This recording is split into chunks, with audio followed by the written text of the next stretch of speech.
Perjalanan timnas berakhir. Wow, kata itulah kita sematkan menyusul kekalahan timnas Indonesia daripada Uzbekistan di ajang Piala Asia U20 dengan skor 3-1. Dengan kekalahan ini Indonesia berada di juru kunci karena dari 2 kali main 2 kali kalah dan kalahnya rata-rata selisih 2 gol, baik itu lawan Iran maupun Uzbekistan. Semula kita berpikir pertandingan ini akan berjalan alot dan mungkin Indonesia bisa mencuri poin.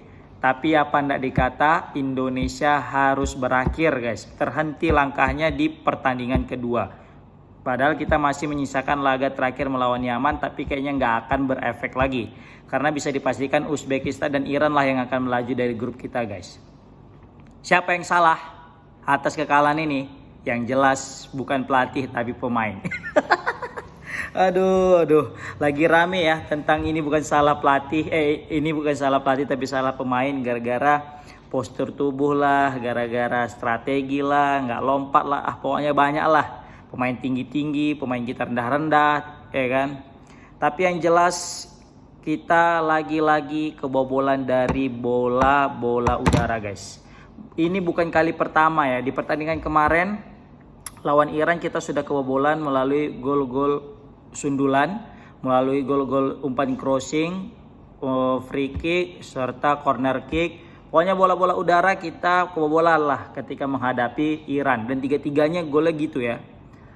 Kali ini melawan Uzbekistan kita juga mengalami kebobolan dengan yang sama persis cara golnya, yaitu kebobolan melalui sundulan.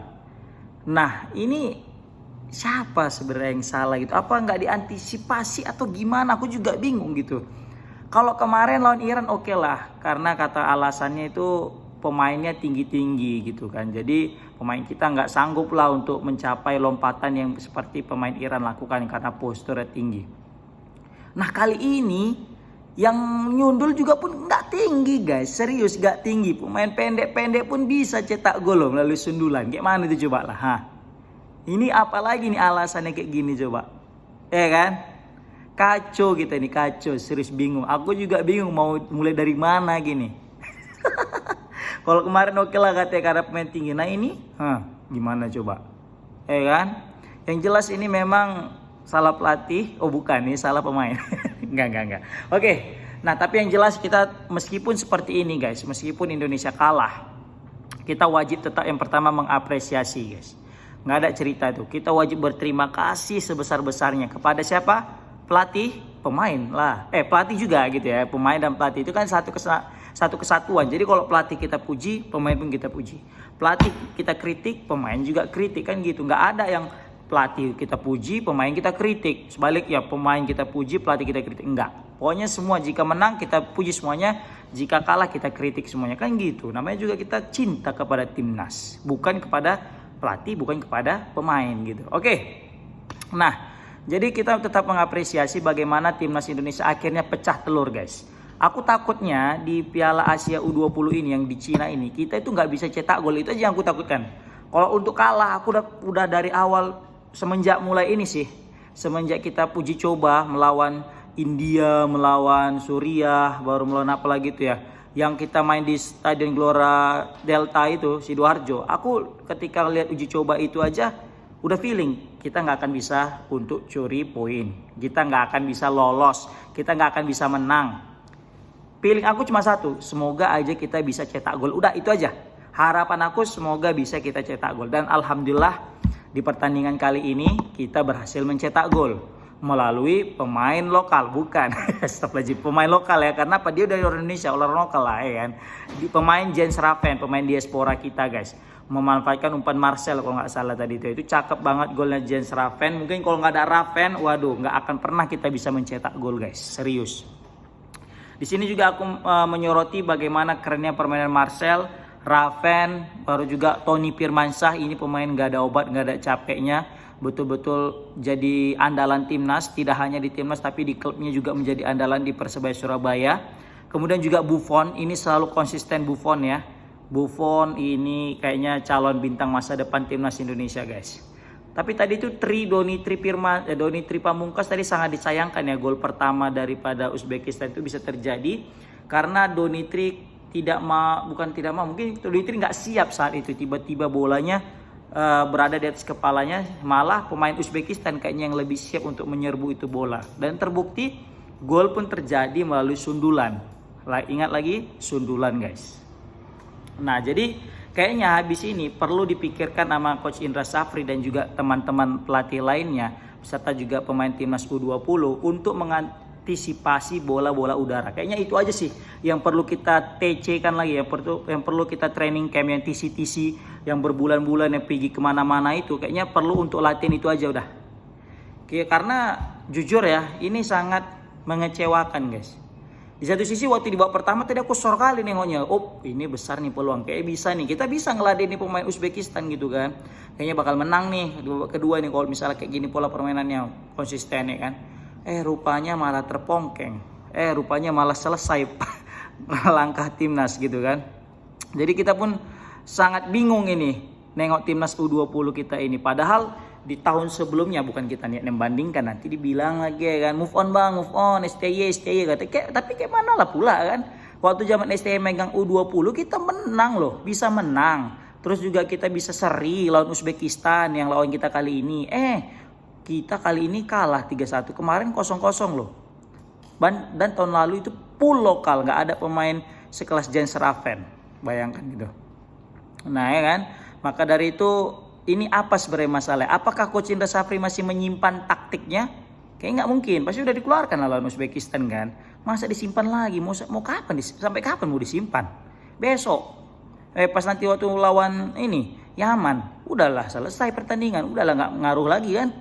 Tapi aku yakin Coach Indra Safri pasti juga sebenarnya tadi udah berusaha semaksimal mungkin guys. Tetap kita doakan Coach Indra, kan? Baru juga apa mungkin karena masalah bahasa?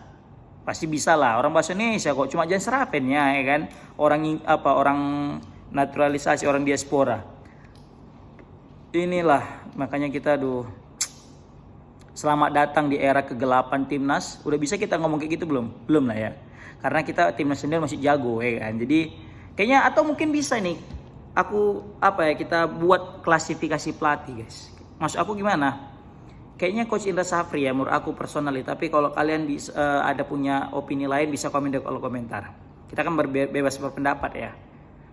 Kalau aku melihatnya Coach Indra Safri ini memang khusus untuk memegang timnas ketika di Piala AFF aja. Udah gitu aja. Kalau udah ajang Piala AFF udah kasih aja sama Coach Indra Safri. Mau itu timnas senior, mau junior, mau under berapa, 20, 21, 22, 23, 19, 17. Kasih aja Coach Indra Safri. Kalau untuk level ASEAN atau level AFF. Aku yakin pasti beliau perform. Tapi kalau untuk level Asia kayaknya masih belum Coach Indra Safri guys. Serius. Ya, serius. Maka dari itu kita wajib klasifikasikan. Untuk Coach Piala Dunia, Coach Patrick Kluivert. Untuk U23, Gerald Vandenberg asistennya. Untuk Piala AFF baik junior maupun senior udah kasih Coach Indra Safri. Tapi kalau untuk Piala Asia yang lainnya, itu jangan. Nah, gitu. Kalau menurut aku ya. Tapi komen menurut kalian gimana guys. Tapi yang jelas asli kita memang kebiasaan ya banyak spam long ball aja gitu ya kan. Tapi kayak mana lagi, sulit pula untuk membongkar pertahanan yang kita coba main passing kerebut, kena press, bingung caranya gimana kan. Memang nggak sanggup kita kayaknya. Ya inilah makanya perlu kita namanya pemain diaspora yang lebih banyak. Ini kayak gini. Jadi kita mentok di situ-situ aja jatuhnya. Kasihan aku kadang nengok negara Indonesia ini habis banyak duitnya kan. Banyak habis duit itu dipergunakan untuk TC tapi hasilnya keok terus kayak gini kan, kita kesal juga gitu lama-lama. Tapi nggak apa-apa lah. Yang penting timnas dapat hiburan, dapat pengalaman ya kan. Timnas kita dapat hiburan walaupun menyakitkan. Ya dapat juga pengalaman timnas kita ini biar supaya nanti di usia senior mereka lebih matang, jadi pengalaman lah.